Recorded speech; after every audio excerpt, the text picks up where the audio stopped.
Making a buttonhole with your new machine is easy. Single and 2-dial machines normally have a 4-step automatic buttonhole.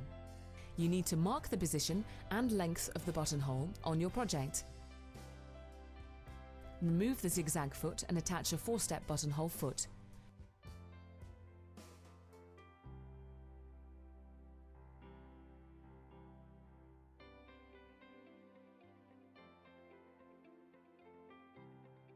Start the buttonhole at the first bar end and work in sequence back to the bar end.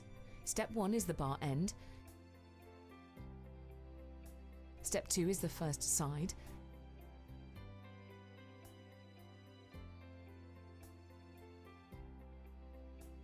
Step 3 is the second bar end.